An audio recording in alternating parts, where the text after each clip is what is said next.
Hello बच्चों, आइए प्रश्न को पढ़ते हैं और समझते हैं।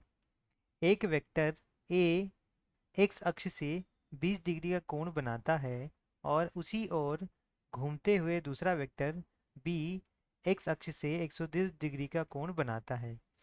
इन वेक्टरों के परिमाण क्रमशः 3 इकाई और 4 इकाई हैं। ए तथा बी का परिणामी वेक्टर निकालें। तो बच्चों, प्रश्न में हमें दिया गया है कि एक वेक्टर ए है जो एक्स अक्ष से 20 डिग्री का कोण बना रहा है और उसी ओर घूमता हुआ दूसरा वेक्टर बी जो एक्स अक्ष से 110 डिग्री का कोण बना रहा है। तो इन वेक्टरों के परिमाण हमें दिए गए हैं और इन्हें हमें इनका परिणामी वेक्टर ज्ञात करना है। तो बच्चों, प्रश्न को हल करने से पहले हम प्रश्न की मुख्य अवधारणा के बारे में जान लेते हैं। इस प्रश्न के लिए बच्चों हमारी जो मुख्य अवधारणा होगी वह यह होगी कि यदि मान लेते हैं हमें कुछ यह ए वेक्टर तथा यह बी वेक्टर कुछ इस प्रकार दिए गए हैं और इनके बीच का जो कोण है वह थीटा दिया गया है।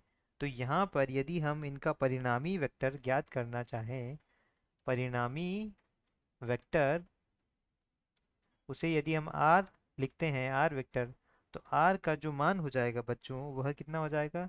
यदि इसका मान हमें ए दिया गया है और वेक्टर बी का मान हमें कितना दिया गया, परिमाण हमें बी दिया गया है, तो जो आर होगा उसका परिमाण हमारे पास क्या आएगा बच्चों, वर्गमूल ए का वर्ग प्लस बी का वर्ग प्लस 2 ab कॉस थीटा आएगा, जहाँ कॉस थीटा क्या हो जाएगा बच्चों, दोनों के बीच का कोण हो जाएगा। अब हम प्रश्न के हल की तरफ बढ़ते हैं। तो मान लेते हैं यह हमारा क्या है बच्चों, एक्स अक्ष है और यहाँ पर एक्स अक्ष से कितना डिग्री कोण बना रहा है ए, या ए वेक्टर मान लेते हैं कितना डिग्री कोण बना रहा है बच्चों, यह ए वेक्टर है और यह 20 डिग्री का कोण बना रहा है।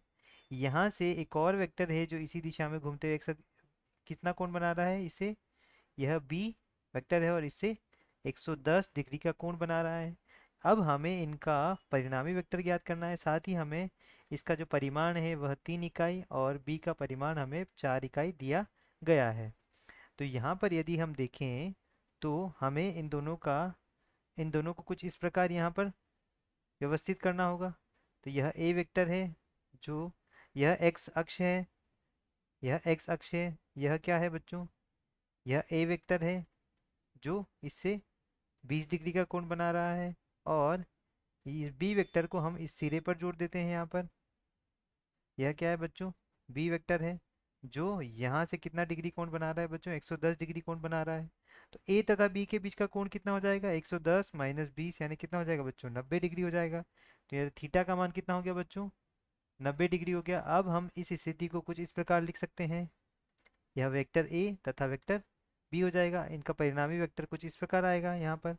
चूंकि यह 90 डिग्री के कोण वाला त्रिभुज बन रहा है तो समकोण त्रिभुज बन रहा है, तो यहाँ पर पाइथागोरस प्रमेय लगाकर भी हम ज्ञात कर सकते हैं, परंतु हम इस सूत्र से ज्ञात करेंगे। तो इनका जो परिणामी वेक्टर है आर वेक्टर, वह किस प्रकार आएगा बच्चों, वर्गमूल ए का परिमाण कितना है बच्चों, 3 का वर्ग प्लस बी का परिमाण 4 का वर्ग प्लस 2 ए का परिमाण 3 गुणा 4 गुणा कॉस 90।